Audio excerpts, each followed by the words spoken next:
You join us, and we're going to have some fun time together, right? Exploring the land, we're going to, I guess, finish our series on this city called Jericho. So today we're going to talk about Jericho, and I have two main points. One main point is I'm going to explain to you what Jericho is all about. It's a little town, not Bethlehem, but little town of Jericho, all right? And then the importance of little things, all right? And I'll get to that. So first of all, about Jericho. Jericho is a very well-known city, well-known story in the Bible. And who would you associate with when I talk about Jericho? Who is the guy who conquered Jericho? Who is the military general? Joshua. Oh, yeah, wait, there you go. Joshua, right? Joshua led the Israelites to conquer the very first city as they entered the land of Canaan, and the land of the life of God, right, in the presence of God. So the first city that they conquered or took over was Jericho. And it's a very famous city. And not only it is a very well-known story in the Bible, the kids know it, and the adults know it. Not only that, it is actually in human history, in the secular world history, Jericho is one of the most famous towns in the world because it is being known as the oldest city in the world. Oldest city. Now what I meant was humans, before they settled down and built their own city, for years, for centuries, they have been hunters and gatherers, and they go from oasis to oasis, from water source to another water source or food source, and they don't have their own home until they somehow got together and organized themselves and built their own city. And the first city that they built by ancient people was Jericho. You're going back to 10,000 BC. That's kind of crazy, right? Those who went to a film museum, sometimes you read some signs and you find some display that are so old, right? Very, very old. So Jericho was the oldest city in the world. And then you have to understand why they gathered together to organize the first urban society in Jericho, because Jericho had a spring. And the spring, later tradition, associated with Elisha. It's called Elisha Spring, because there was a story in later scripture talks about the prophet Elisha. He did a miracle to heal the water of the spring. So that's why later traditions associate Elisha, the prophet, with the spring in Jericho. In any case, that is the oldest city in the world, and also because there's a Elisha spring, and the spring is still working, it's still operating today. So this is Jericho, and think about Jericho, especially for those who grew up in the church. You pick up the children's Bible, and sometimes you find some pictures in the Bible, talks about Joshua and the Israelite conquering, taking over the city of Jericho. You will find some pictures like this. Big city wall fell down, right? As they shout out the cry out the victory, they are blowing the trumpet, and then the huge wall of Jericho, all of a sudden they fell, and then they took over the city. It's a dramatic, wonderful story to remember, right? It tells you the power of faith. If you really believe in God, if you really believe in the promises of God, and you act by faith, then the biggest city, the biggest wall, the tallest wall will fall down in front of you. Now, but as I emphasize one thing, we have to read the Bible story in its own context first, right? If you go back to the time of Joshua, it was about 1200, 1300 BC. What kind of city was Jericho? It was actually a very, very small town. This is the aerial picture of Jericho. you see the curvy road on the lower left. Above that curvy modern road is Jericho. It's the ancient town, the oldest town of Jericho. And it's not that big. It was, according to the most accurate estimation, it was just 1 acre. How big is 1 acre? How big is 1 acre? Any good student here? 1 acre. How big is 1 acre? It's smaller than a city block in Chicago. Smaller than 1 city block, right? It's a very small town. It's about 200 feet by 200 some feet, right? It's actually smaller than Chinatown. That is Jericho. It's actually a small town, right? So by some, most of the most reliable calculation, in the time of Joshua, Jericho had about probably 200 to 300 people, and that's it. It's a little town, but it's a strategic place. You know why? Because if you check the Bible map, you understand it is guarding the eastern entrance of the land of Canaan. That is Jericho. And Jericho is a strategic place, although it's a small, small town. Now that may be surprising to all of us, because I grew up in the church and I read children's Bible, and Jericho was being imagined as some sort of very, very big city, and the wall is like the Great Wall of China. And then the Israelite circle around the city, and then every single day, and then the last day they circle around it for 7 times. Then finally the wall just fell down, right? It's a very dramatic story, and we exaggerate the scene by later tradition, by later imagination. If you go back to the Bible is quite careful in describing some of the cities of those days.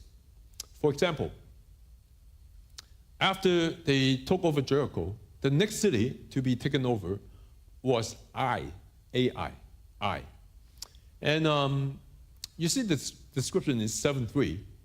When the Israelite returned, the spies returned and informed Joshua, they said, there's no need for all of us to go up and attack Ai. It won't take more than 2,000 to 3,000 men to attack Ai. Since there were so few of them in the city of Ai, don't make all of our people struggle to go up there, all right? So take it easy, guys, because Ai is such a small town, right? It will only take 2,000 to 3,000 people. And by the way, the word 1,000 should be translated as military unit.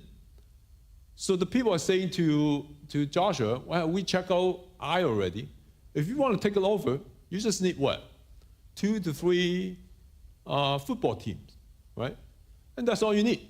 You will take over Ai. But of course, they fail at the end. However, you see the description. The Bible actually is very careful to describe some of the targets, Joshua and the Israelites, as they conquer the land of Canaan. The second town is Hatzor. Hatzor 11:10 in Joshua. It talks about Hatzor killing the king and capture the city. Hatzor had one time been the capital and the head of all these kingdoms in the land of Canaan. So Hatzor is a big, big city. That's what the Bible is telling you. It is the head of all the kingdoms, head of all the cities, one of the biggest city in the land of Canaan. In fact, history tells us this is Hatzor, the aerial picture. You see the upper city with some buildings on it and trees on it, and then the upper right, the flat land with some farms. That is the lower city of Hatzor. Altogether, the size of Hatzor is 200 acres. How big was Jericho? How big was Jericho? How many acres? Jericho. 1 acre. Hatzor is 200 acres, 200 times of Jericho. So chapter 11 talking about the taking over Hatzor. In fact, Hatzor is the biggest site in Israel today. It's a huge city in times of Joshua. Now, as I said, the Bible is very careful to describe the cities. And it's a small city, Ai. It tells you there are only a few people there. And then Hazor, it tells you it is the head of the kingdom. However, with that information in mind, you understand when the book of Joshua talks about the Israelites taking over different cities, it's very interesting. For Hazor, the biggest city in time of Joshua, the book of Joshua only uses 15 verses to describe the battle. They did take over Hazor, but the Bible only spent about 15 verses to talk about the battle of Hazor. However, Jericho, the Bible used entire chapter 6, to describe the first battle of Jericho. If you talk about the previous context, chapter 6, right? The previous context would be chapter 1 to 5. All talking about preparation of taking over Jericho. So the Bible at least used 6 chapters, 6 chapter long content to talk about the first battle of Jericho. The 2 spies went in there and they met someone called Rahab, the prostitute, right? And the prostitute Rahab changed side, and she abandoned the Canaanite gods and went with Yahweh, the God of Israel. Spent 6 long chapters to talk about one battle, the first battle. We're going to read some of the verses, and let me pick chapter 6, the first 5 verses. Let's take a look. Why does the Bible spend so much time and so much content on describing the Battle of Jericho? Such a small town, 1 acre.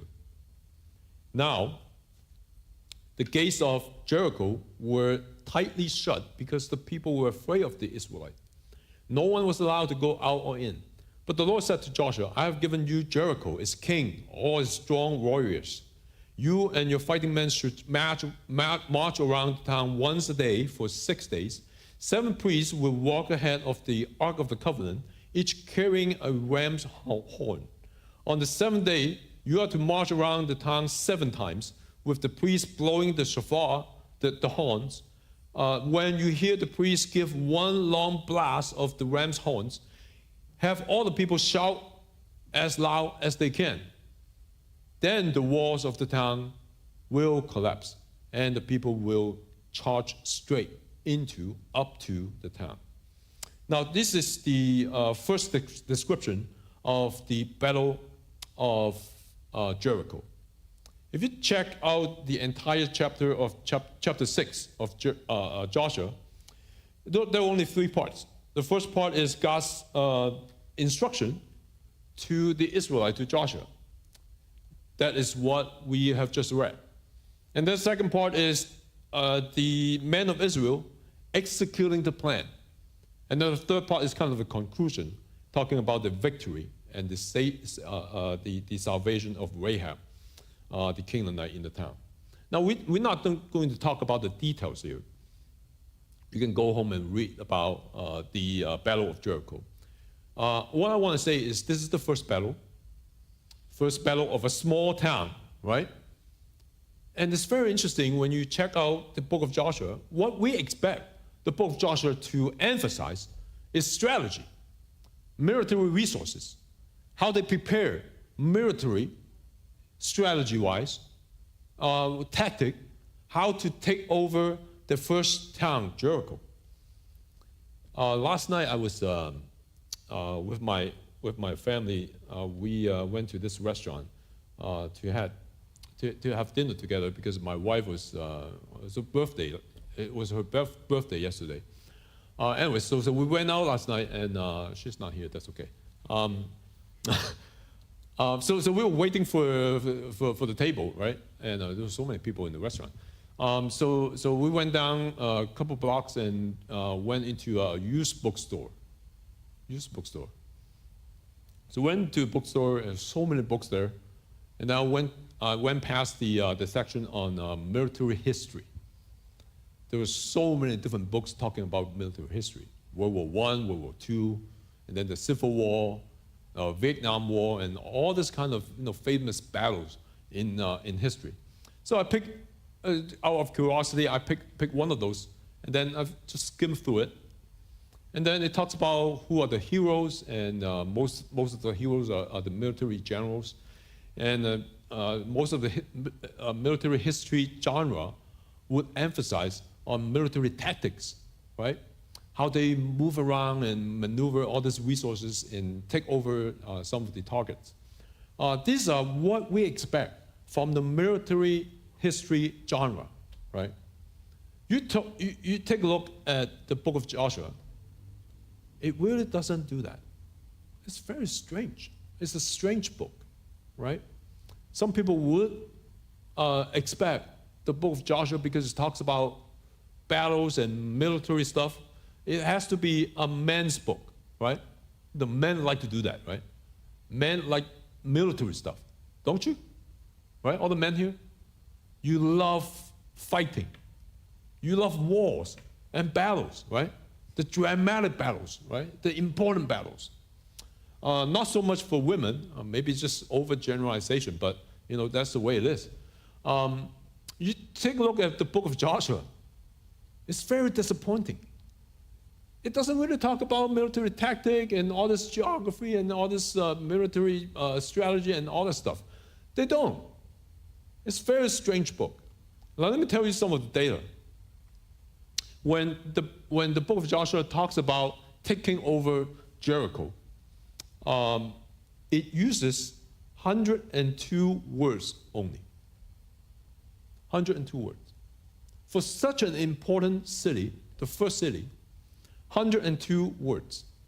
However, in the previous chapter, chapter 2, talking about Rahab, how she changed side from the Canaanite gods to Yahweh, the true God of Israel. Chapter 2 uses 86 words to talk about a woman turning to the side of Israel, believing in God, right? And then make a big statement about the God of Israel being the true God. 86 words. So it's about the same portion, same amount of words talking about Rahab's story, same amount of words talking about the Battle of Jericho.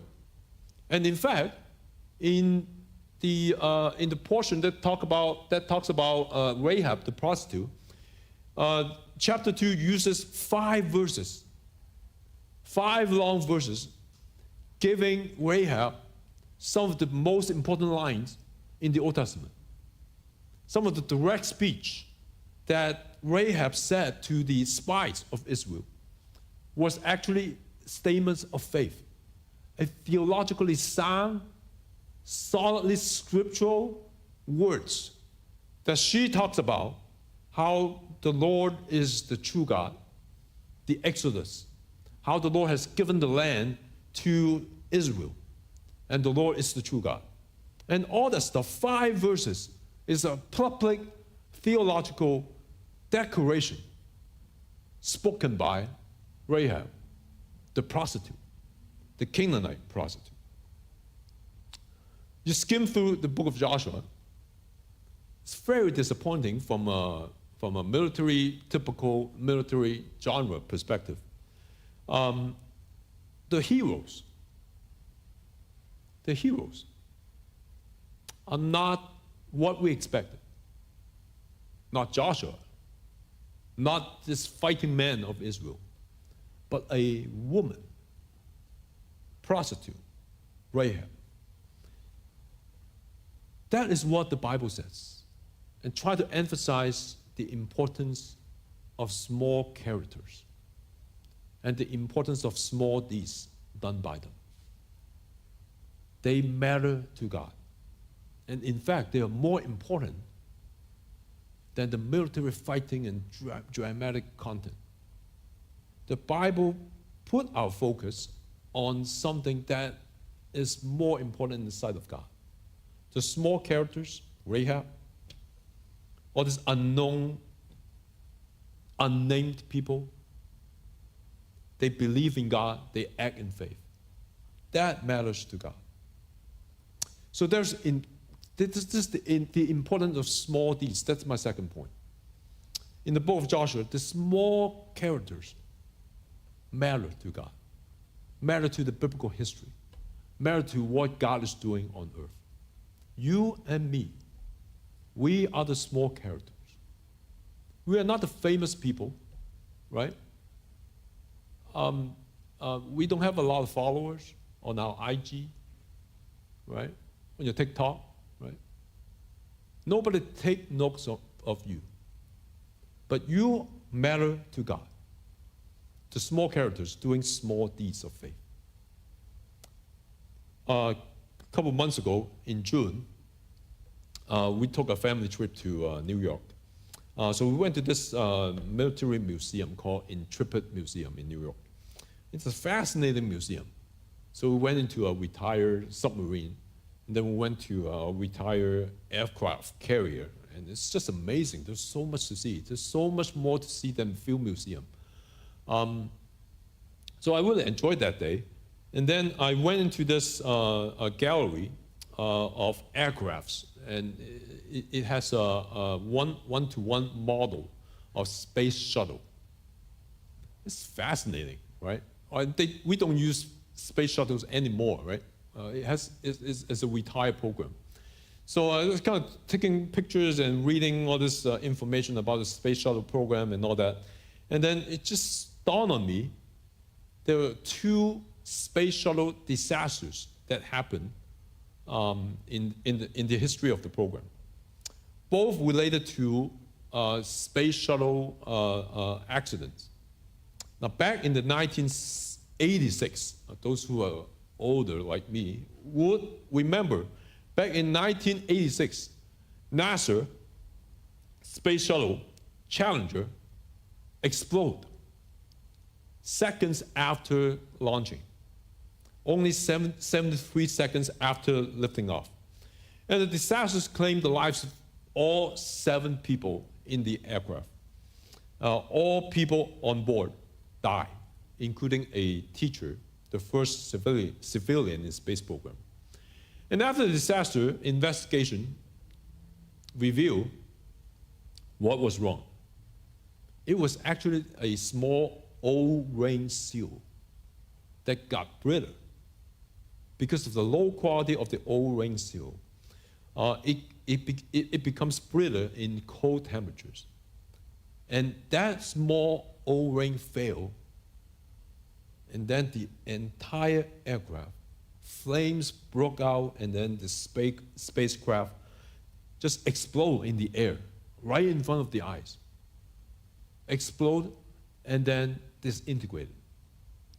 That was back in 1986. The other big disaster was 2003.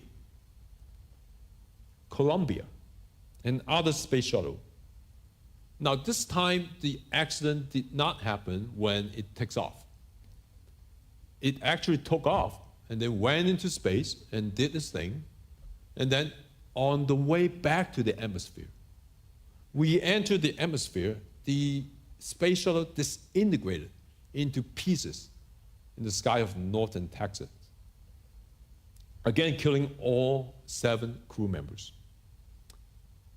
Investigation revealed what's wrong.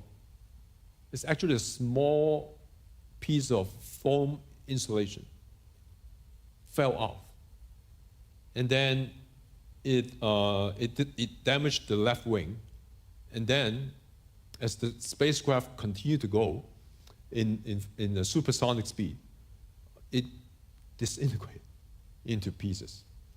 All people died. Now, the long investigation of the entire space shuttle program tells us there was something wrong actually from early on. It's that the crew members or the engineers trying to put together the aircraft and program it and all that, they actually made a lot of small mistakes. or small getaway. Some of the lower quality stuff that they use, or they didn't pay attention too much. And the engineers thought, oh, we could get away. And they did. And time after time, they got away. But at the end, disasters happen. They call the entire process of, that's okay, we can get by. That sort of mentality, that sort of stuff that they did. The entire process, they call it normalization of deviance. Deviance is deviating from the standard practice, right? It's only a small deviation from the standard practice. Not quite up to par, but a little bit less deviance, but they normalize it. It's okay. We make excuse. All the small things, and the entire aircraft disintegrated. I think this is a perfect example for all of us. Because if you think about it, life consists of many mundane things, many routine things. Sometimes we speak of spiritual discipline, spiritual habit, right? All of these things are really, really small. All of these changes that God expects us to do are actually very, very minor, right? In the big scheme of things, right? In this generation, there is a phrase called to be woke, W-O-K-E, right? To be woke. What does it mean? To be woke means to be aware of important issues in the world. Racial justice, social justice, those are the big things that we need to pay attention to. To be woke, that is what it means, right? There's nothing wrong with that. We should concern about justice issues. We should. The big issues. But think about it. Life often operates on small details. The small and mundane things, they all matter to God. You think about your character growth, your spiritual attitude toward other people, your attitude toward things entrusted to you. Don't we all find small excuses? We all do, right? I do, right? And we always say to ourselves, what's the big deal, right? If I miss this, if I don't do that, right? If I less than faithful and kind of deviated from the standard, and that's all right, right? We're still alive, right? What's the big deal, God? What is the big deal? Right? I can do it later. I can procrastinate, right? Because there's no big deal. The story of Jericho tells you it's a big deal. The small deeds are big deals. Church life, the standard practice of a normal Christian life. How we relate to other people. When we are on the wrong, we apologize. We ask for forgiveness. Those are really small things, right? It's not dramatic. It's not something that will change the world, but they matter to God. The story with Jericho tells you life is like a cathedral. A cathedral is built by stone after stone and stone after stone. All these pieces have to fit together in order to build a big building. Your life is like that. You're missing one of those, someday it will collapse. Someday it will crumble. The growth of your spiritual life is the same way. It's the small habit, add on small habit, add on small habit. And the habit will shape you, will mold you into the image of God. Without those habits, without those small deeds, your life cannot be built up. Right? Let's be reminded. In the sight of God, small deeds matter. The greatness or the maturity of your spiritual life or your character as a whole is measured by many, many small deeds. And what God expects us to do is to be faithful with all the small deeds. And it will add up. It will pave you a path to be successful, in the sense that to be spiritual, to be God-pleasing, to be godly in your character growth. Let's all remind ourselves and take a look at yourself. What kind of small things am I giving excuses to lately? That I tell myself, what is the big deal? Chill out, God. Can you chill out for a little bit? I just don't want to do that, right? Those are really, really important, even though they are small. Just like Jericho. What is your Jericho? What is your Jericho? Let's all pray together.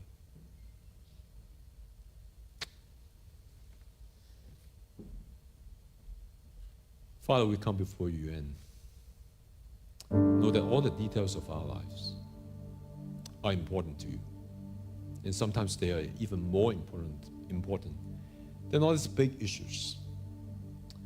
We just pray that your Spirit will remind us all. Help us to see that we need to be faithful, not only with the big stuff, but the small details. Remind us and help us to do some self-examination, to look into our lives. Are there any habits that we have forgotten? Are there any small deeds that we have given excuses to, procrastinate, delay? Help us to be pleasing to you. And thank you for being our God. Help us to grow in such a way that will build up our character, that our being will be shaped by your grace. And help us do all the small deeds faithfully, so that our life can be built up one stone at a time, one layer at a time. Help us to grow into the image of your Son. Remind us how we speak. Every single word is important. Remind us all of our meditation, our thought life. All the details are important. How we meditate on your word, how we reflect on spiritual insights, and help us build up our habits, our lives, so that we can be pleasing to you. In Christ's name, pray.